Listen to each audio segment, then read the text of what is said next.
김부겸 국무총리 후보자와 장관 후보자 3명의 청문 보고서 채택이 야당의 반발로 일단 불발됐습니다. 국민의힘이 장관 후보자 3명의 거취를 총리 후보자 인준 문제와 연계하고 있어서 여야 합의 처리 여부는 불투명한 상황입니다.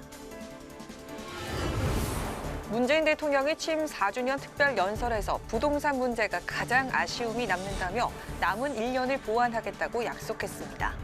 코로나19 집단 면역 시기는 예정했던 11월보다 앞당겨 실현하도록 노력하겠다고 밝혔습니다. 민주당 대선 레이스가 본격화한 가운데 이낙연 전 대표의 싱크탱크 연대와 공생이 출범했습니다. 국민의힘 주호영 전 원내대표는 정권 교체를 강조하면서 당대표 도전을 공식화했습니다. 뉴스앤 파워 인터뷰. 오늘은 더불어민주당 원내 부대표인 민병덕 의원과 함께 문 대통령 취임 4주년 특별 연설에 대한 평가, 그리고 야권의 장관 후보자 3인방과 김부겸 총리 후보자 낙마 공세 등 정치권 현안에 대해서 짚어봅니다.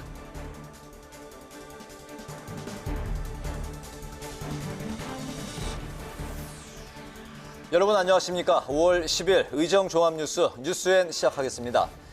김부겸 국무총리 후보자와 임혜숙 과기부, 박준영 해수부, 노영우 국토부 장관 후보자에 대한 인사청문 경과보고서 채택 시한이 오늘까지인데 일단 채택되지 못했습니다.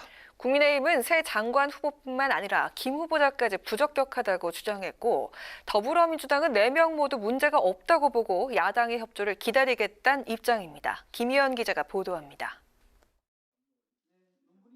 한병도 더불어민주당, 추경호 국민의힘 원내수석부 대표가 오늘 오전 김부겸 국무총리 후보자 임명 동의안과 3명의 장관 후보자 인사청문 경과보고서 채택 문제를 논의했지만 합의에 이르진 못했습니다.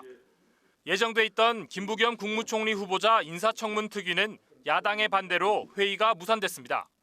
국민의힘 소속 서병수 위원장은 별도 기자회견을 열어 김 후보자의 자질 문제도 있지만 국회 인사청문 제도에 대한 문재인 대통령의 인식이 잘못됐다고 비판했습니다.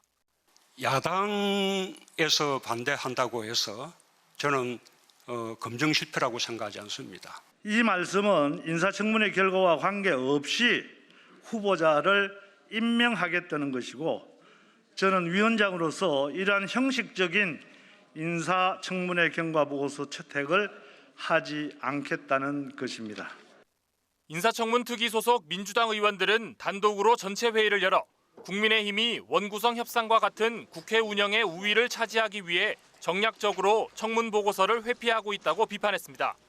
이와 관련해 한준호 원내대변인은 김 후보자 인준안 처리를 위한 5월 임시국회 첫 본회의 일정을 국회의장에게 요청할 계획이라고 밝혔는데 국민의힘이 계속 반대하면 표결 처리하겠다는 뜻으로 해석됩니다. 임혜숙, 박준영, 노영욱 3명의 장관 후보자 청문 보고서도 기한 내 채택이 무산될 가능성이 큽니다. 국민의힘은 기존의 자진 사퇴나 지명 철회 주장을 굽히지 않았습니다. 어떻게 이렇게 하나같이 국민 눈높이에 맞지 않는 부적격자만 곤란이었는지 기가 막힙니다.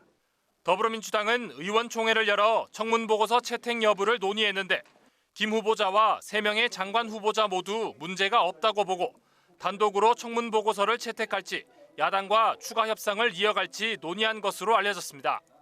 오늘까지 기한인 청문 보고서 채택이 이루어지지 않으면 문 대통령은 10일 범위 안에 재송부를 요청할 수 있습니다. 재송부 기간에도 청문 보고서가 채택되지 않으면 문 대통령은 국회 동의 없이도 장관 후보자들을 임명할 수 있습니다. 국무총리 후보자의 경우에는 국회 본회의에서 인준안이 통과돼야 하는데 여당 단독으로도 처리가 가능합니다. 국무총리와 장관 후보자 임명이 강행되면 야당의 강력 반발에 향후 국회 일정에 차질이 빚어질 것으로 예상됩니다. 국회방송 김희연입니다. 문재인 대통령이 취임 4주년을 맞아 특별 연설을 했습니다. 문 대통령은 지난 4년간 부동산 가격을 안정시키지 못한 것을 가장 아쉬운 점으로 꼽고 정책 보완을 약속했습니다. 또 남은 1년 동안 일자리 창출과 코로나로 심화된 불평등 해소에 주안점을 두겠다고 강조했습니다. 장정현 기자가 보도합니다. 취임 4주년을 맞은 문재인 대통령이 특별 연설에 나섰습니다. 문 대통령은 지난 4년간 가장 아쉬움이 남는 정책으로 부동산 문제를 꼽았습니다. 정말 부동산 부분만큼은 정부가 할 말이 없는 그런 상황이 되었습니다. 거기에 더해서 LH공사의 이제 비리까지 이제 겹쳐지면서 정말 죽비를 맞고 정신이 번쩍 이렇게 들 만한 그런 심판을 받았다 생각하고요. 문 대통령은 남은 1년 동안 새롭게 부동산 정책을 보완하겠다고 약속했습니다. 특히 투기를 막고 실수요자를 보호하는 정부의 부동산 정책 기조는 달라지지 않을 것이라면서 당정청이 긴밀하게 조율하겠다고 밝혔습니다. 문 대통령은 백신 수급 논란도 언급했습니다. 먼저 코로나19라는 위기의 순간에 국민들이 더욱 강한 대한민국의 저력을 세계에 보여주었다며 감사의 뜻을 전했습니다. 이어서 백신 접종이 차질 없이 계획대로 진행되고 있음을 강조하고 11월 집단 면역 달성 목표를 계획보다 앞당기겠다고 말했습니다. 좀 더 접종이 빨랐더라면 하는 아쉬움이 있는 것이 사실입니다. 우리의 방역 상황에 맞추어 백신 도입과 접종 계획을 치밀하게 세우고 계획대로 차질 없이 접종을 진행하고 있는 것은 정당한 평가를 받아야 한다고 생각합니다. 남은 임기 1년 양질의 민간 일자리 창출 등을 통한 경제 회복에 모든 역량을 기울이겠다고도 다짐했습니다. 임기 마지막까지 일자리를 최우선에 두고 하나의 일자리라도 더 만드는 데 최선을 다하겠습니다. 완전한 경제 회복의 종착점은 코로나 격차와 불평등을 해소하는 것입니다. 문 대통령은 한반도 평화를 위한 구상도 밝혔습니다. 이달 말에 예정된 한미 정상회담을 통해 한미 동맹을 굳건히 다지는 한편 남북, 북미 사이의 대화를 복원하는 길을 찾겠다고 강조했습니다. 문 대통령은 이어진 기자간담회에서 야당이 부적격 판단을 내린 장관 후보자들에 대해 발탁한 이유를 조목조목 설명하며 지금과 같은 무한주기식 청문회 방식으로는 좋은 인재를 발탁할 수 없다고 피력했습니다. 또 전임 대통령과 이재용 삼성전자 부회장을 둘러싼 사면 논란과 관련해서는 대통령의 권한이라고 마음대로 쉽게 결정할 수 있는 사안이 아니라며 국민 의견을 충분히 듣고 판단할 것이라고 말했습니다. 국회 방송 장정현입니다.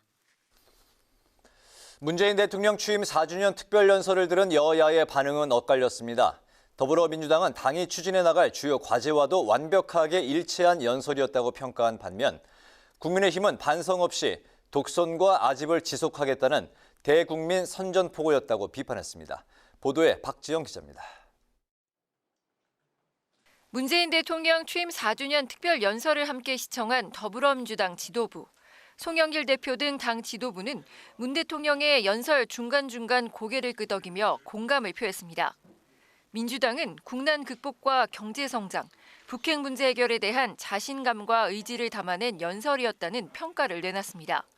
특히 아시아의 코로나 백신 생산기지 세계적 허브로 만들겠다는 것까지 당이 향후 추진할 주요 과제와도 일치했다며 위기를 기회로 만든 정부가 될 수 있도록 남은 임기 1년 동안 민주당이 뒷받침하겠다고 다짐했습니다.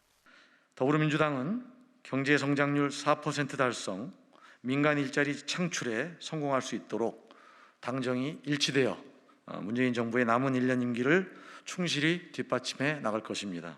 반면 야당은 문 대통령의 연설을 강하게 비판했습니다. 국민의힘은 반성은 없고 독선과 아집을 지속하겠다는 대국민 선전포고와 같았다고 지적했습니다.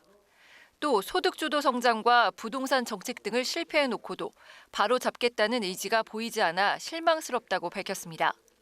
백신 관련해서도 불안정한 수급으로 국민이 언제 다 백신을 맞을지 모르는데 11월 집단 면역 목표 계획을 앞당기겠다는 공언을 했다고 비판하며 한미 백신 파트너십 구축을 촉구하는 결의안을 당론으로 발의했습니다.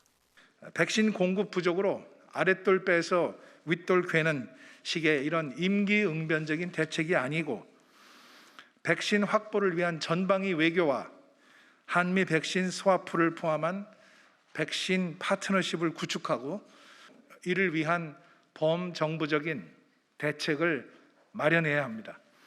정의당도 자화자찬이 아닌 반성문을 내놓았어야 했다면서 특히 양극화가 심화된 경제 분야를 지적했고 국민의당은 4년 전 대통령의 공약이 공연불에 그친 최악의 연설이었다며 남은 임기 1년은 자기 반성과 성찰을 해야 한다고 강조했습니다. 국회 방송 박지영입니다. 여권 대선 주자인 더불어민주당 이낙연 전 대표가 자신의 싱크탱크인 연대와 공생 첫 정책 심포지엄을 가졌습니다. 이 전 대표는 그동안 구상해온 신복지 정책을 발표하며 대선 행보를 본격화했고 다른 대선 주자들도 일제히 싱크탱크를 가동하는 등 새 분위기를 시작합니다. 김세정 기자가 전합니다. 재보선 참패 이후 공개 일정을 자제해온 민주당 이낙연 전 대표가 지난 주말 지역 포럼 참석을 시작으로 본격적인 대선 행보에 나섰습니다. 오늘 자신의 싱크탱크 연대와 공생 심포지엄에서 내 삶을 지켜주는 나라를 차기 정부 비전으로 제시했습니다. 국가의 역할은 무엇인가? 그에 대한 저의 대답이 내 삶을 지켜주는 나라입니다. 구체적으로는 소득, 주거, 노동, 교육, 의료, 돌봄, 문화, 환경 등 8개 영역에서 국민의 삶을 보호하자는 것이 신복지입니다. 특히 부동산 문제를 전담할 주택지역개발부와 기후변화 종합대응을 위한 기후에너지부 신설 등 정부 조직의 대대적 개편도 제안했습니다. 당내 다른 대선 주자들의 발걸음도 빨라지고 있습니다. 앞서 재선의 박용진 의원이 가장 먼저 대선 출마를 공식 선언했고 행복국가를 만드는 용기 있는 젊은 대통령이 되겠습니다. 낡은 인물, 낡은 가치로는 새로운 시대를 책임질 수 없습니다. 정세균 전 국무총리는 내일 정세균계 주축 의원 모임인 광화문 포럼에 참석해 혁신과 복지, 청년 지원 방안에 대한 생각을 밝힙니다. 여론조사 지지율 선두를 유지하고 있는 이재명 지사는 모레 발족하는 민주평화광장에 참석해 지지 세력을 결집할 예정입니다. 이 밖에 양승조 충남지사가 모레 대권 도전을 발표할 예정이며 김두관, 이광재 의원도 출마를 기정사실화하고 공식 선언 시기를 고심하고 있습니다. 이런 가운데 대통령 선거를 10개월 앞두고 민주당 일각에선 대선 예비후보 경선 연기론이 제기되고 있습니다. 코로나19 상황과 야당의 경선 일정을 고려해 후보 확정 시기를 9월 초에서 11월 초로 미루자는 주장인데 친 이재명계 의원들은 원칙을 훼손하는 것이라며 강하게 반발하고 있습니다. 이와 관련해 이낙연 전 대표는 당 지도부가 빠른 시일 내 정리해 주길 바란다는 입장을 밝혔습니다. 국회방송 김세정입니다. 민주당에서 대선 경쟁이 시작된 가운데 국민의힘에서는 당권 경쟁이 본격적으로 가열되고 있습니다. 전당대회를 한 달 정도 앞둔 시점에서 주호영 전 원내대표도 당대표에 출마하겠다고 밝혔는데요. 지금까지 모두 9명의 인사들의 이름이 오르내리고 있습니다. 김동희 기자입니다. 당내 최다선인 주호영 전 원내대표가 당권 도전을 선언했습니다. 출마의 변은 정권 교체를 위한 유능한 선장론입니다. 제가 국민들과 당원들께 드리는 약속은 국민들에게 힘이 되는 정권 교체입니다. 이를 위해서 혁신과 통합이라는 두 가지 숙제를 해결해 내겠습니다. 다음 우리 당 당대표의 가장 큰 책무는 야권 통합을 이루어내고 승리할 수 있는 대선 단일 후보를 만들어내는 것입니다. 조혜진, 홍문표, 윤영석 의원에 이어 4번째 출마 선언입니다. 경남의 조혜진 의원은 수도권의 이미지를 가진 영남 출신이라며 외연 확장을 강조했고 4선의 홍문표 의원은 야권 대통합 단일 후보를 만들어내겠다며 출마를 공식화했습니다. 내일은 부산 사하구을 조경태 의원의 출마 기자회견이 예정돼 있고 3선의 서울 권영세 의원과 초선 김웅 의원, 이준석 전 미래통합당 최고위원도 당권 도전에 나설 것으로 보입니다. 주호영 의원의 강력한 대항마로 꼽히는 나경원 전 원내대표도 출마 여부를 고심 중인 것으로 전해져 막판 최대 변수가 될 것으로 보입니다. 도로 영남당 논란이 당권 향배에 어떤 영향을 미칠지도 관심입니다. 당의 외연 확장을 위해 대표와 원내대표를 모두 영남권에 줘선 안 된다는 논리와 비영남권 당대표는 텃밭을 포기하는 것과 다름없다는 입장이 맞서 있기 때문입니다. 이번 당대표 경선은 6월 둘째 주에 진행될 것으로 예상됩니다. 국민의힘 당원에 따르면 당대표 당선에는 선거인단 유효투표 70%와 여론조사 결과 30%를 반영하게 돼 있는데 최종 결정은 당 선관위가 할 것으로 보입니다. 국회 방송 김동희입니다. 더불어민주당 송영길 대표는 누군가의 희생을 담보로 성장하는 후진적 경제 체제는 더 이상 유지될 수 없다고 지적했습니다. 송 대표는 오늘 연대와 공생정책 심포지엄에서 평택항에서 현장 작업을 하다 숨진 고 이선호 씨의 빈소를 조문한 사실을 언급하며 이같이 밝혔습니다.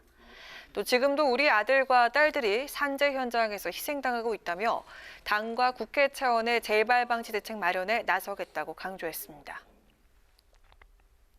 국민의힘 초선 의원들은 오늘 광주를 방문해 신군부에 맞선 5월 광주의 희생은 한국 민주주의의 상징이라고 강조했습니다. 조수진 의원 등 초선 의원 9명은 5.18 민주묘지를 참배하고 기자들을 만나 광주 시민에게 국민의힘의 변화와 쇄신의 의지를 보여주고자 왔다고 설명했습니다.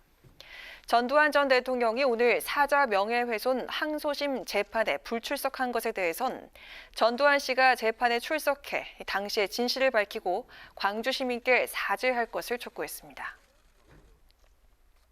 국민의당 안철수 대표는 문재인 대통령이 더불어민주당을 탈당할 것을 촉구했습니다. 안 대표는 오늘 최고위원회의에 문 대통령의 취임 4주년과 관련해 문 대통령이 더 이상 친문 계파의 수장으로 대통령직을 수행해서는 안 된다며 이같이 밝혔습니다. 이어 대통령의 탈당은 향후 1년 동안 진영 논리에 휘둘리지 않고 나라와 국민 전체를 위해 일하는 계기가 될 수 있을 것이라고 주장했습니다. 박병석 국회의장은 안경덕 신임 고용노동부 장관에게 중대재해처벌법과 필수노동자보호법을 취지에 맞게 운영해 주길 바란다고 당부했습니다. 박 의장은 오늘 안경덕 고용노동부 장관의 예방을 받은 자리에서 안 장관이 일자리와 고용 안전망에 대한 국민들의 걱정이 큰 시점에 장관직을 맡았다며 이같이 밝혔습니다. 이어 문승욱 신임 산업통상자원부 장관의 예방을 받은 박 의장은 반도체 경쟁은 이미 불붙기 시작했다며 산자부 차원이 아니라 경제부처 전반, 민관이 함께하는 과감한 속도전이 필요하다고 강조했습니다.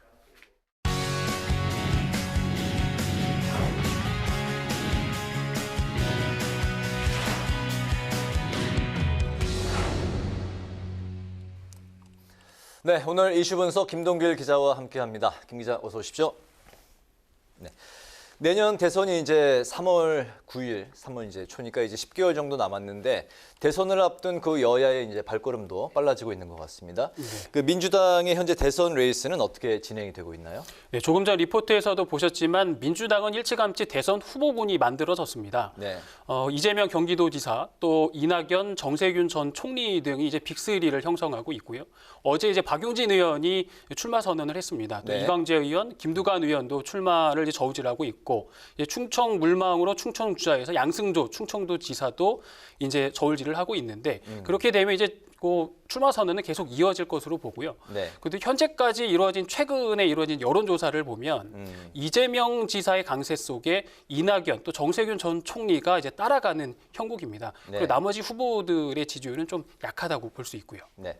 그 지난해 이제 이낙연 전 대표 지지율이 높았을 때는 어차피 뭐 대세는 이낙연이다 이제 이런 말이 돌았었는데 네. 최근에는 이제 이재명 경기지사의 그 지지율이 높은 게 계속 이제 좀 이어지고 있는 그런 추세인데 아직 그 대선 후보 선출까지는 지금 9월 초냐 아니면 연기돼서 이제 11월 초냐 네. 시간이 이제 좀 아직 많이 남아 있기 때문에 섣불리 예단하기가 이제 쉽지 않은 상황인데요. 어떤 변수들이 또 남아 있습니까? 현재 민주당의 최대 계파를 보면 친문이라고 할 수 있습니다. 이 친문이 누구를 선택하느냐에 따라서 이 대권 판도가 조금 이제 바뀔 수가 있는데 네. 그렇다고 이제 친문이 그 이재명 지사를 선택을 했느냐 아니면 정세균 또 이낙연 전 총리를 선택했느냐 정답은 아직까지는 아니다입니다. 왜냐하면 이재명 지사 같은 경우에는 이제 좀 친문에서 경계를 하는 부분들이 있고요. 그렇다고 또 이낙연 전 총리에게 힘을 실어주냐 또 그렇지도 않은 형국이거든요. 네. 그렇다면 이제 민주당에서 이제 변수라고 하면은 친문이 누구를 미느냐 이런 게 변수일 수 있을 것 같은데 현재 친문에서 밀 수 있는 후보 누가 있을까요? 그 친문 또 이제 친노의 그 계파의 계열들을 보면 그 유시민 노무현 재단 이사장과 또 김경수 그 경남도 지사를 이제 들 수가 있습니다. 네. 근데 유시민 그 노무현 재단 이사장 같은 경우는 대선 후보군에 이제 끊임없이 이름이 오르내렸는데요. 최근에 이제 검찰이 유 이사장을 한동훈 검사장 명예훼손 혐의로 기소를 했어요. 그리고 또 유 이사장도 정치 복귀는 안 한다 하고 이제 선을 계속 그었기 때문에 유 이사장은 이제 아니라고 보여지고요. 이 남은 친문에서 세울 수 있는 후보는 이제 김경수 경남도 지사입니다. 그런데 이 김 지사도 현재 드루킹 사건으로 재판이 진행 중에 있습니다. 1심에 이어서 2심에서도 징역 2년을 선고받고 현재 이제 대법원 판결을 기다리고 있는데요. 빠르면 이제 다음 달에 판결이 나올 수 있다는 예상들이 있고요. 조금 더 늦어질 수도 있지만 그래서 이제 친문계에서 대선 후보 선출 연기론이 나온 것도 네. 이를 염두에 둔 것이라고 볼 수 있고요. 만약 이 김 지사의 유죄가 확정될 경우에는 뭐 도지사 박탈은 물론 대선 출마도 사실상 불가능하고 대법원 판결이 무죄로 나오면 김 지사는 이제 바로 대권 후보로 부상하게 됩니다. 여기에 친문의 적극적인 지지가 붙으면 민주당의 대권판도 이제 이재명 지사가 1위를 달리고 있지만 이제 급변할 것으로 보입니다. 네. 민주당에서는 이제 대선 후보군이 계속해서 이제 어쨌든 이야기가 나오고 있는데 국민의힘에서는 아직까지 뭐 그 뚜렷한 대선 후보가 보이질 않고 있네요. 네. 국민의힘이라는 정당명을 달고 대선 후보를 생각하면 딱히 이제 생각나는 후보들이 보이질 않고 네. 유승민 전 의원 정도가 생각이 나거든요. 그러니까 여론조사 추이를 보더라도 윤석열 전 검찰총장과 여권 대선 후보들이 맞붙는 형국을 보이고 있기 때문에 이제 국민의힘의 후보는 좀 보이지 않는다. 그렇다고 이제 윤석열 전 검찰총장이 네. 국민의힘에 입당한다. 뭐 이런 얘기도 들리질 않거든요. 네. 결론적으로 국민의힘은 현재 안개 속이라고 볼 수 있고요. 일단 당대표 선출이 마무리되고 국민의당과의 합당 문제가 정리가 돼야 합니다. 그래야 이제 안철수 대표의 거취도 대선 후보 윤곽도 좀 나올 수 있을 것 같고요. 또 윤 전 총장의 국민의힘 입당 여부도 이제 중요한 변수가 될 것으로 보입니다. 만약 이 윤 전 총장이 제3지대에서 야권 통합으로 간다면 야권의 지형은 또다시 한번 큰 변화를 맞이할 수밖에 없습니다. 민주당의 당규는 뭐 아까 말씀하셨지만 대선 후보를 180일, 국민의힘 같은 경우는 120일 전에 선출하도록 규정을 하고 있어서 네. 국민의힘의 입장에서 보면 아직까지 좀 시간적 여유는 있습니다. 네, 그런 가운데 이제 여야의 호남 민심 잡기 행보도 이제 본격적으로 이제 시작이 된 것 같아요. 지난 금요일 여야 지도부가 동시에 아주 이례적으로 같은 날 그 광주를 방문했죠. 네, 민주당은 이제 새 지도부가 선출이 되고 당대표 최고위원들이 5.18 민주묘지를 참배한 후에 최고위원회의를 광주에서 열었습니다. 근데 네. 또 같은 날 국민의힘은 새 원내 지도부가 구성된 이후에 첫 지방 일정으로 광주를 선택을 했습니다. 네. 그러니까 여야의 그 광주 민심 잡기는 이미 시작됐다고 보는 건데요. 내년 대선을 앞두고 이제 곧 있으면 또 5.18이기 때문에 여야가 이제 선제적으로 호남 민심 잡기에 나선 이제 모습을 보인 겁니다. 호남은 이제 대선에서 중요한 지역입니다. 민주당은 전통적 최대 지지 기반이 호남을 바탕으로 지지세를 수도권 또 여기에 영남까지 이어가는 분위기고요. 반면 국민의힘 같은 경우는 영남당이라는 꼬리표가 늘 붙어 다니죠. 총선 또 지방선거를 보면 호남 지역에서도 후보가 내기 사실상 어려운 현실인데 김종인 전 비대위원장이 이제 지난해 무릎 사과 이후에 광주에 공을 들였어요. 그 재보선에서 승리하고 또 광주를 찾았고요. 네. 또 김기현 대표 권한대행도 5.18 민주묘지 참배 후에 사과를 했습니다. 오늘 또 초선 의원들이 광주를 찾기도 했고요. 네. 그러니까 김종인 체제에서의 호남 민심 잡기 행보를 다음 지도부가 그대로 이어가겠다. 그래서 내년 대선 또 이제 지방선거까지 쭉 이어지거든요. 그래서 호남의 민심을 잡겠다, 호남의 표를 받겠다는 이제 전략적인 행보로 보이고요. 사실상 이제 어떻게 보면 여야의 그 대선 경쟁의 시작은 이미 광주에서 시작이 됐다. 이렇게 볼 수 있겠습니다. 광주에서 시작된 걸로 분석을 하고 계시군요. 오늘 그 이슈 분석은 여야의 대선 후보 그리고 호남 민심 잡기 경쟁에 대해서 살펴봤습니다. 김동길 기자 수고했습니다.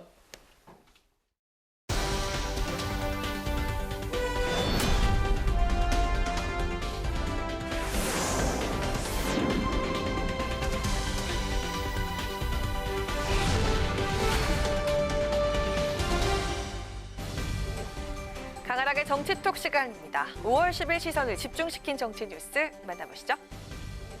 네, 오늘의 첫 번째 정치톡은 개혁이냐 대 민생이냐입니다. 더불어민주당 새 지도부 출범 이후에 새로운 갈등이 싹트고 있습니다. 송영길 대표가 부동산과 백신 문제에 집중하는 등 민생 주력에 나서자 친문 진영에서 검찰개혁과 언론개혁에 다시 드라이브를 걸고 나선 건데요. 개혁이냐 민생이냐를 놓고 집권 여당 내에서 신경전이 점차 가열되고 있습니다.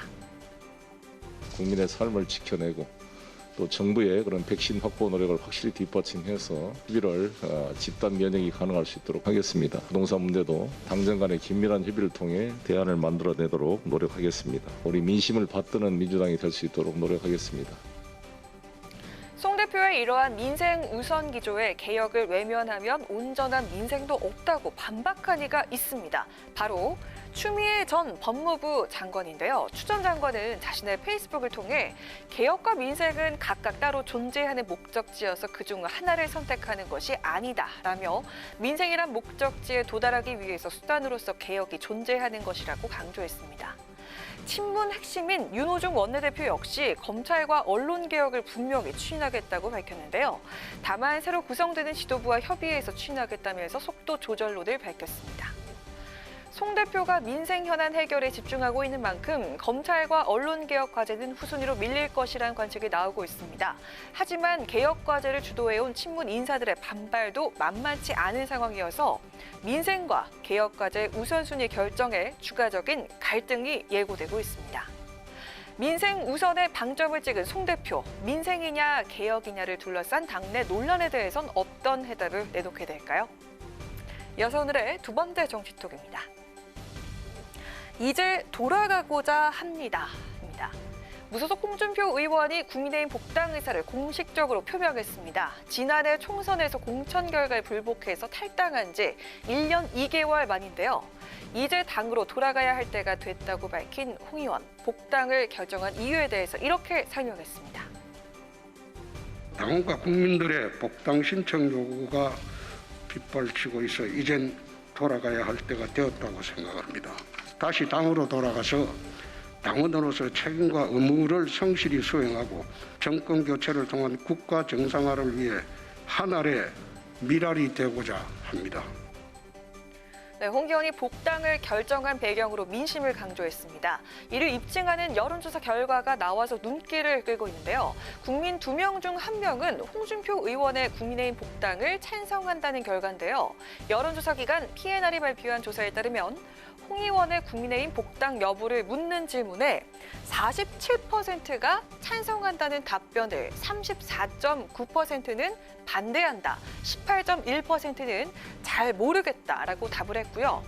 이어 국민의힘 지지층에선 64.7%가 홍 의원의 국민의힘 복당에 찬성을 한다고 답한 반면에 반대한다는 응답은 26.5%로 나타났습니다. 한편 여론과는 달리 국민의힘에선 홍 의원의 복당 여부를 놓고 긴장이 고조되고 있습니다. 무엇보다 당의 쇄신을 강조하고 있는 초재선 의원들의 반발이 만만치 않은 것으로 알려졌습니다. 홍 의원이 당대표 출마 의사를 밝힌 초선 김웅 의원과 SNS를 통해서 공개 설전을 벌이는 것도 같은 배경인데요.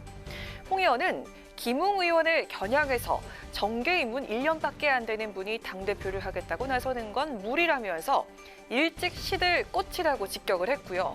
김웅 의원 역시 홍 의원을 향해서 꽃은 시들기 위해서 피는 것이라며 의원님은 시들지 않는 먼지 쌓인 조화로 사시라, 이렇게 응수를 하기도 했습니다. 홍 의원의 복당은 결국 당대표가 결정한 문제인 만큼 국민의힘 새 지도부가 들어서고 나서 결론이 날 텐데요. 초재선 의원들의 반발 속에서 뇌관으로 떠오른 홍 의원의 복당 여부는 과연 어떻게 마무리될까요? 지금까지 강하락의 정치톡이었습니다.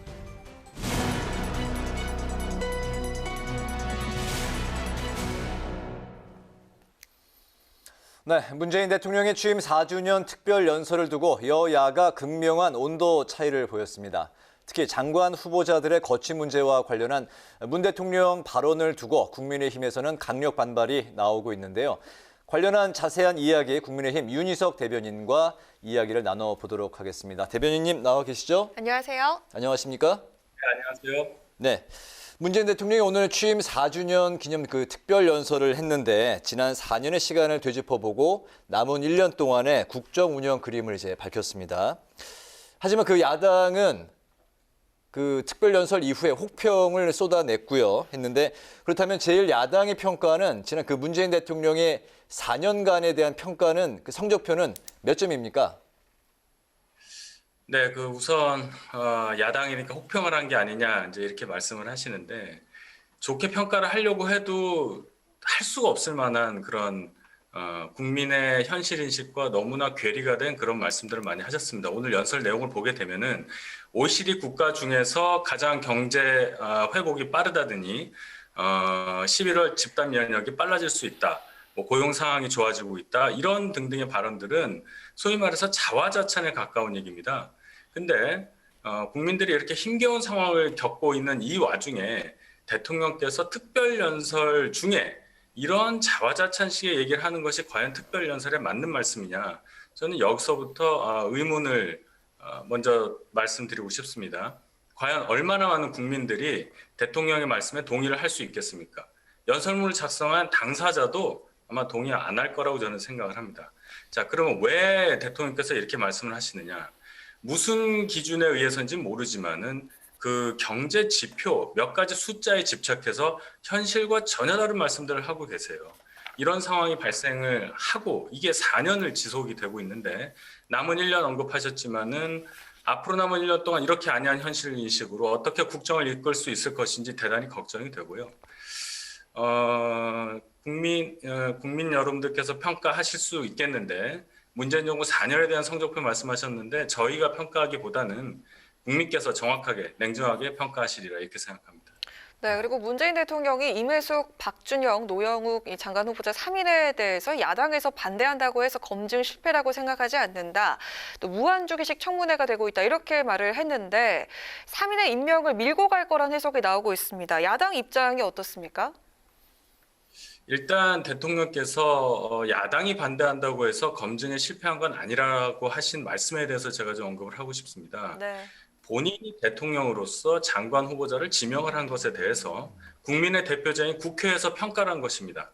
그렇다면은 적어도 국회에서 논의된 결과, 국회에서의 평가, 아무리 야당이라 하더라도 후보자들에 대해서 평가한 부분에 대해서는 어느 정도 수긍하는 입장을 밝히신 후에 본인의 생각을 말씀하시는 것이 수순이라고 저는 생각을 합니다. 그럼에도 불구하고 야당의 반대가 검증 실패가 아니다라고 단언하신 부분은 국민의 대표가 모인 국회의 존재의 의미를 무시한 것이다. 저는 이렇게 생각을 하고요. 무한주기식 청문회라는 말씀에 대해서는 공감합니다. 그런데 그러한 무한주기식 청문회가 지금까지 있었던 그런 청문회 문화가 발생한 그 책임에서 대통령과 정부 여당도 집권 여당도 결코 자유롭지가 않은데도 불구하고 거기에 대해서는 말씀이 없으셨어요. 심히 유감입니다. 어쨌든 이 문제 있는 장관 후보자 3인에 대해서는 저희 국민의힘은 임명에 반대합니다. 장관으로서 부적격자이기 때문이죠. 그런데 대통령께서 임명 강행하신다면 방법이 없어요. 다만 그 강행 결정은 민심에 역행하는 것이고 그 후폭풍은 오롯이 대통령과 집권여당 민주당이 감당할 몫이 될 것이다. 이렇게 말씀드리겠습니다. 네, 그런데 야당은 이 같은 상황에 반발하면서 김부겸 총리 후보자 청문 보고서 채택을 거부를 했는데 새 장관 후보자의 거취에 따라서 김 총리 후보자 인준에 대한 국민의 입장도 좀 달라질까요? 그것은 장관 후보 3인의 거취를 김부겸 총리 후보자에 대한 저희의 평가와 연계시킨다는 말씀인데 이치에 맞지 않다고 생각합니다. 그리고 청문회 취지와도 맞지 않다고 생각합니다. 왜냐하면 장관 후보자 문제 있다고 해서 저희가 임명 철회나 자진 사퇴를 요구했는데 그게 받아들여졌다고 해서 김부겸 총리 후보자가 갖고 있는 임명 절차상의 흠결, 본인이 갖고 있는 어떤 잘못에 대해서 그게 치유가 되는 것이 아니기 때문입니다. 결국 김부겸 후보자에 대한 저희 국민의힘의 입장은 김부겸 후보자가 처한 상황, 이것을 독립적으로 판단해서 저희가 정하게 되는 것이다. 이렇게 말씀드리겠습니다. 네, 알겠습니다. 오늘 그 마지막 질문인데요. 무소속의 홍준표 의원이 오늘 국민의힘의 복당 의사를 이제 공식화했는데 저희들이 이제 그 전에 들은 바로는 초선 의원들을 포함해서 당내에 이제 그 반대 기류도 흐르고 있는 걸로 알고 있는데요. 당의 그 입장은 어떤 겁니까? 이분의 복당에 대해서 반대하는 기류가 있다는 것은 부인할 수 없습니다. 이분에 대해선 그동안 여러 가지 논란들이 많이 있었고 또 다들 입장 차이가 있고 또 이분이 대선 주자로서의 무게감을 갖고 있는 정치인이기 때문에 이분의 복당 여부에 대해서 더 크게 다가온 것도 사실입니다. 이분이 탈당을 하신 이유가 있습니다. 그리고 복당을 또 원하는 이유가 있고 복당의 필요성도 있고 복당하심으로써 저희에게 영향을 미칠 수 있는 부분이 분명히 있습니다. 대선을 앞두고 있으니까요. 당에서 당 지도부가 현명하게 여러 상황을 복합적으로 판단을 해서 정확하게 결정을 내리리라 이렇게 생각합니다. 네, 오늘 말씀 잘 들었습니다. 네, 고맙습니다. 감사합니다. 네, 지금까지 국민의힘 윤희석 대변인이었습니다. 모든 평가는 국민과 역사에 맡기고 마지막까지 헌신하겠습니다. 진심으로 국민 여러분의 성원을 부탁드립니다. 무한주기식 청문회가 됩니다. 이런 청문회 제도로서는 정말 좋은 제도로 활용할 수가 없죠.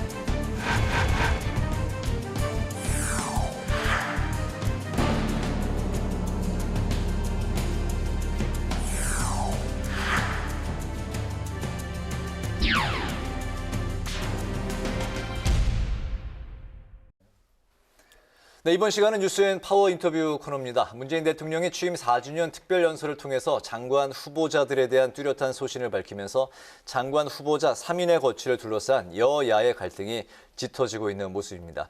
이 가운데 민생의 한 목소리를 낸 여야인데요.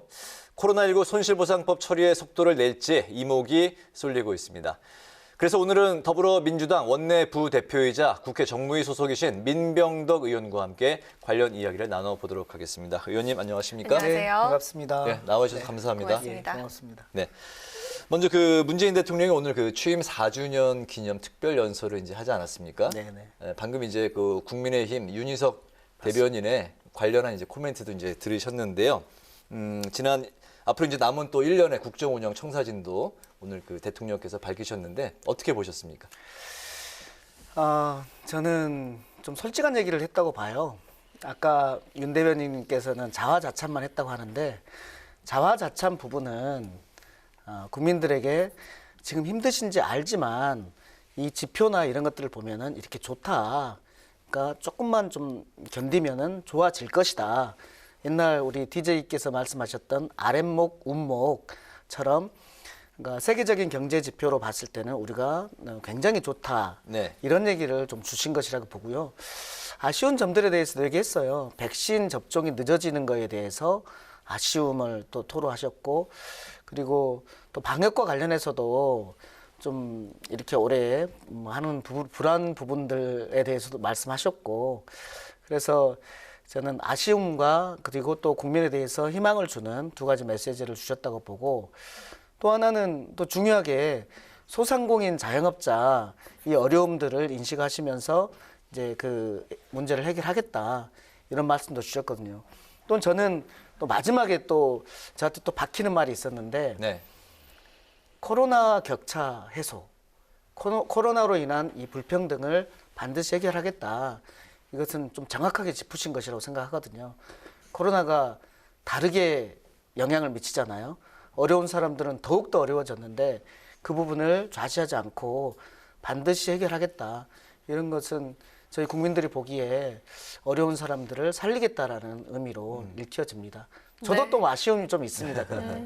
아쉬움은 네. 이렇게 기자회견이라는 이런 정형적인 이런 형태가 아니라 좀 더 어려우신 분들하고 조금 더 날것으로 소통을 좀 하셨으면 좀 네. 어땠을까 하는 초선으로서의 아쉬움이 좀 있습니다. 네. 그렇군요. 예. 네. 이어진 기자회견 내용을 통해서 이렇게 보니까 문 대통령이 새 장관 후보자 임명을 강행하는 것 아니냐라는 관측이 나오고 있는데요. 여당 쪽에서 3인의 거취를 둘러싼 갑론을박이 오고 간 것으로 알고 있습니다. 어떤 의견 갖고 계십니까?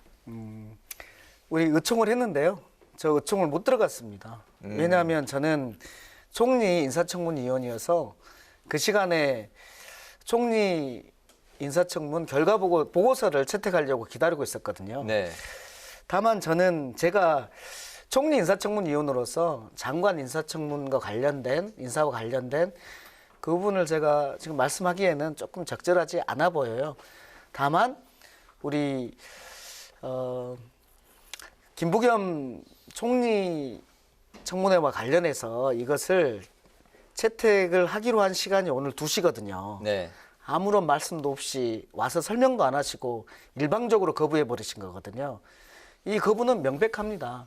다른 사안과 연계를 시키는 거예요. 연계시키지 않는다고 아까 말씀하셨지만 명백히 연계시키고 있는 겁니다. 김부겸 총리에 대한 의혹들은 모두 다 해소됐습니다. 그리고 저희랑 개인적으로는 이만한 인물이 없다. 후보로서 이만한 인물이 없다. 매우 훌륭하다. 이렇게 말했던 분들이거든요. 그래서 장관 청문회는 장관 청문회고 총리는 굉장히 중요한 직이잖아요. 네. 이거는 별도로 말씀하신 것처럼 별도로 판단을 해서 빨리 국정 공백을 메꿔야 한다고 생각을 합니다. 그렇군요. 네. 총리 후보자의 경우에는 여야가 오늘 합의점을 찾는데 실패했는데 야당이 불참한 가운데 민주당이 인사청문특위를 단독으로 소집을 했습니다. 이런 평행선이 좀 계획이 된다면 여당이 총리 인준안을 단독 처리할 가능성이 있을까요? 좀 희박해 보인다는 의견이 많은데요. 단독 청문 단독으로 하면 안 되죠. 웬만하면. 그렇지만 총리라는 자리가 얼마나 중요한 자리입니까?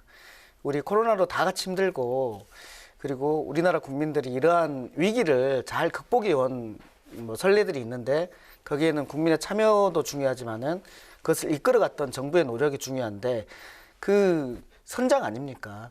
그 선장의 자리를 언제까지 비워놓을 수는 없지 않을까 싶습니다. 그러니까 설득을 위한 노력들은 계속 하겠지만 언제까지 둘 수는 없다. 그렇게 생각을 합니다. 네네. 그 여당 이제 원내부 대표신데요. 이제 송영길 대표 체제가 이제 막 출범한 지 이제 일주일 정도 됐습니다. 비주류 색채로 이제 분류가 되고 있고 반면에 이제 저희들이 밖에서 보기에는 이제 그런 이야기들이 이제 나오니까요. 네. 그 윤호중 원내 사령탑은 이제 친문으로 또 이제 분류가 되고 있습니다. 두 분의 이제 기조가 이제 송영길 대표는 민생, 또 윤호중 원내대표는 개혁, 속도를 내겠다. 뭐 이런 이제 입장으로 바깥에서는 보여집니다. 그렇게 보이십니까? 네네네. 두 분의 그래서 호흡이 과연 원활하게 이루어질지에 대해서 뭐 궁금해들 하시는데 어떻게 생각하십니까?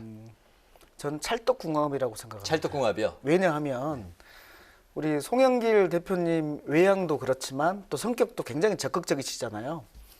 그다음에 아까 말씀하셨던 것처럼 개혁을 하지만 민생을 중심으로 두겠다. 민생 우선을 하겠다라는 게 있는 거고. 네. 그리고 또 우리 윤호중 대표님 좀 차분하시잖아요. 꼼꼼히 잘 챙기시잖아요. 네.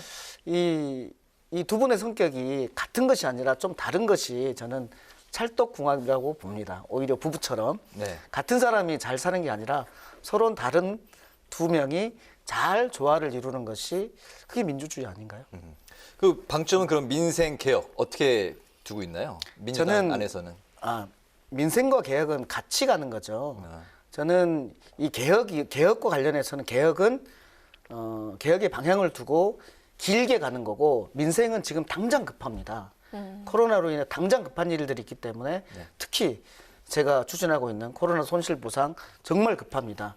급한 민생은 민생대로 처리하고 개혁 과제들은 지금 오랫동안 우리가 가져온 과제들이잖아요. 네. 그것들은 지속적으로 해나가는 급한 것과 지속적으로 이렇게 생각하는 것이지 다르지 않다. 알겠습니다. 네, 이 말씀하신 코로나19 손실보상법에 대해서 좀 더 이야기를 나눠보고 싶은데요. 의원께서는 이 코로나19 손실보상법의 선봉장이라고 저희가 이렇게 알고 있는데 이렇게 필요성에 연일 목소리를 높이고 계신 이유를 말씀 한번 들어보고 싶습니다. 네. 우리 코로나로 지금 엄청난 빚을 졌어요, 이분들이. 근데 이 빚은 이분들의 잘못이 아니에요. 국가가 코로나 예방을 위해서 행정명령으로 집합 금지 영업 제한을 시킨 거거든요. 그리고 그걸 충실히 따랐을 뿐이에요. 근데 여기에서 엄청난 빚을 졌단 말이에요. 이 빚을 어떻게 합니까? 행정명령을 한 국가가 책임을 져야 됩니까? 행정명령을 그대로 따른 국민이 그 빚을 고스란히 떠안아야 됩니까? 저는 당연히 국가가 이 빚을 떠안고 그리고 온 국민이 이걸 해결한 다음에 온 국민이 서로 시간을 두고 이 빚을 해결하는 것이지 국가가 빚을 안 지기 위해서 국민에게 빚을 떠맡긴다는 것은 전 도리가 아니라고 생각합니다. 그리고 이걸 그대로 놔두면 이후에 누가 국가의 명령을 따르겠습니까? 그래서 외국에서도요, 국가 부채가 늘고 국민의 부채는 늘어나지 않습니다. 근데 우리나라만 좀 거꾸로 가는 경향이 있어서 저는 이것은 정말 맞지 않다라고 생각합니다. 정의에도 반하다, 헌법에도 반하고. 그래서 코로나 손실보상법을 냈습니다. 네. 이게 손실보상법에 근데 이제 정부는 이제 뭐 아주 썩 흔쾌한 입장은 이제 아니지 않습니까? 특히 이제 소급 적용 관련해서 적용의 범위와 또 재난지원금과의 중복 문제, 또 재원 마련을 어떻게 할 것이냐 이런 문제들에 대해서 꼼꼼히 정부 측에서 살펴보고 있는데 의원님은 어떤 생각이신가요? 저는 정부의 입장에 대해서 이해를 합니다. 당연히 재정을 저도 걱정을 하고요. 그렇지만 한 마을에 기근이 일어났어요. 네. 그 마을에 있는 곡간을 지키는 곡간지기는 곡간지기로서의 목소리를 낼 수 있습니다. 그래서 그렇지만 그 마을 전체를 책임지는 사람 입장에서는 곡간을 풀어서 기근에 시달리는 마을 사람들을 살려야죠. 그래야지 나중에 다시 이분들이 농사를 지어가지고 곡간을 채울 거 아닙니까? 예. 저는 당연히 그래야 한다고 생각을 하는데, 그런데 이제 여기에서 소급 적용에 대해서 사람들이 반대하는 이유들이 세 가지가 있어요. 중복 적용 문제, 두 번째는 형평성에 반하다, 세 번째는 재원 문제. 네. 중복 적용은 저는 말이 안 된다고 생각합니다. 손실 보상하는 금액에서 중복된 게 있다면은 공제하면 되잖아요. 이건 굉장히 간단한 문제고요. 네. 형평성의 문제는 우리가 형평이라고 하면은 같은 것은 같게 다른 것은 다르게잖아요. 큰 희생에는 큰 보상을 해야 되고 작은 희생에는 작은 보상을 해야죠. 특별희생을 당한 사람들한테는 손실 보상을 하고, 특별하지 않은 일반적인 희생을 한 사람들한테는 피해 지원을 하는 방향으로 각각 다른 대처를 하는 것이, 같은 것은 같게 다른 것은 다르게, 이게 형평성에 맞는 거라고 생각하거든요. 저는 국민들한테 설명하면 된다고 생각해요. 마지막으로 재원의 문제죠. 네. 재원 관련해서는 뽑아낼 수 있는 재원들은 우리가 다 고민해야 돼요. 기존의 예산에서 이제 조정해서 할 수 있는 부분들이 있으면 그것도 하고, 잉여가 있으면 잉여 부분도 하고, 그렇지만 그게 부족하면 국채를 발행해야 한다고 생각합니다. 국채 발행까지 고민해야 한다고 생각합니다. 예. 알겠습니다. 그동안 이제 그 손실보상법 통과 지체에 대해서 여야가 이제 서로 이제 상대방 탓을 이제 해왔는데, 5월 국회에서는 이런 교통 정리가 이제 해결될 수 있을지, 해결될 수 있다면 그 해법은 어디에서 찾을 수가 있겠습니까? 저는 손실보상을 한다가 핵심이 아니고, 왜냐하면 이것은 다 동의합니다. 두 번째, 소급 적용 여부에 대해서 이제 갑론을박을 하잖아요. 이것도 근데 저는 쟁점이 아니라고 생각합니다. 다 소급 적용해도 좋다라고 생각합니다. 문제는 뭐냐면 재원입니다. 재원을 어떻게 할 것인지에 대해서 답을 안 내놓고 소급 적용 주장하는 것은 허구입니다. 네. 그러니까 아까 제가 말씀드린 것처럼 재원과 관련해서 가장 핵심은 제가 보기에는 국채거든요. 국채를 발행해야 됩니다. 수재의원금, 수재가 났는데 수재민들한테 수재의원금 걷어서 줄게, 이럴 수는 없잖아요. 네. 기존의 예산에서 뺏어 줄게, 이거 부족합니다. 급한 분들한테 신속하게 주려면은 국채를 발행해서라도 너 줄게. 그리고 이 국채는 국민 전체가 장기적으로 갚아 나가야 되는 겁니다. 이게 1년, 매년 주는 돈이 아니고 한 번 주는 돈이기 때문에 네. 재정적인 부담이 그렇게 크지 않아요. 달리 한번 생각해 보면, 보험을 생각해 보면 돼요. 우리가 코로나를 예상할 수 있었다면 코로나 보험을 들었을 겁니다. 또는 국가에서도 기금을 만들었을 겁니다. 그렇지만 우리가 예상을 못 했거든요. 그러니까 먼저 지급하고 기금도 만들고 코로나 보험처럼 우리가 5년, 10년 우리 공동체 전체가 보험을 드는 겁니다. 발상을 전환하면 됩니다. 국채에 대한 그 야당에 대한 협조, 이제 그 설득이 그게 핵심이라고 보는 핵심이군요. 알겠습니다. 네. 또 반면에 이해충돌 방지법은 8년 만에 국회 문턱을 넘었는데요. 왜 이제야 통과가 된 거냐, 뭐 LH 터진 뒤에 이렇게 통과가 된 거냐 하는 지적도 있지만은 근데 빛을 보게 됐기 때문에 그 의미가 또 있는 것 같습니다. 그 의미에 대해서 한번 짚어주신다면요. 예, 그 굉장히 아쉬운 부분이고 죄송한 부분입니다. 초선으로서는 좀 변명이 있긴 하지만, 아니 진작 했어야지 이것을 왜 이제 하시나라는 생각들이 있어요. 진작 했다면 우리 뭐 지난 선거 때 굉장히 말이 많이 나왔던 오세훈 서울시장님의 처가 건이라든지, 또 지금 뭐 논란 의혹이 많이 제기되고 있는 윤석열 전 총장님의 처가 건이라든지, 이런 것들이 다 이해충돌 방지법으로 방지될 수 있는 거였거든요. 네. 뭐 지금이라도 사후 약방문이지만 이것을 잘 지켜나가서 우리 공직자들이 네. 이런 그런 부패가 막아질 수 있는 그런 게 되기를 바랍니다. 철저히 집행되기를 바랍니다. 네, 당으로서는 좀 위기라고 볼 수 있는 이런 상황 속에서 원내 부대표를 맡으셨기 때문에 좀 어깨가 무거울 수 있을 텐데요. 앞으로의 각오와 함께 향후 의정활동 계획 들어보겠습니다. 원내부대표인데 저는 우리 원내대표님, 윤호중 원내대표님께서 지명한 원내부대표가 아니고 우리 초선들로부터 선출된, 파견된 그런 원내부대표라는 게 좀 의미가 좀 있습니다. 네, 네. 그래서 그 의미는 제가 보기에는 초선의 얘기를 국민의 얘기를 조금 더 직설적으로 해달라라는 의미라고 보거든요. 그래서 제가 이번 그 민주당의 이런 그 선거 패배 이후에 가장 가져야 될 태도는 경청의 태도다. 빨리 답을 내려고 하지 말고 경청의 자세를 가지고 국민들로부터 답을 찾는 이런 태도가 필요하다라고 보고 있는데 그 국민들로부터 나오는 답을 잘 전달하는 그런 역할을 해야 한다고 보고 그리고 정말 저는 이번에 손실보상을 통해서 정의도 세우고 어려운 분들을 좀 도울 수 있는 그 일이 정말 이번 국회에 좀 됐으면 하는 바람이 있습니다. 최선을 다해 볼 생각입니다. 제가 10년을 준비해서 국회의원이 됐거든요. 네. 이제는 좀 잘 쓰이고 싶습니다. 기대하겠습니다. 네, 고맙습니다. 오늘 그 뉴스앤파워 인터뷰는 문재인 대통령 4주년 기념 특별 연설에 대한 평가 그리고 청문회 대치 전국을 중심으로 살펴봤습니다. 지금까지 더불어민주당 민병덕 원내부대표와 함께했습니다. 의원님 오늘 말씀 감사합니다. 네, 고맙습니다. 네. 화요일인 내일은 맑은 하늘 속에서 기온이 큰 폭으로 오르겠습니다. 중부지방은 내일부터 다시 때이른 초여름 더위가 찾아오겠는데요.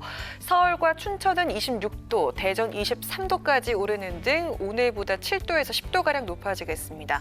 고온 현상은 돌아오는 일요일 전국에 또 한 차례 비가 내리면서 누그러질 전망입니다. 오늘 뉴스에는 여기서 마치겠습니다. 시청해주신 여러분 고맙습니다.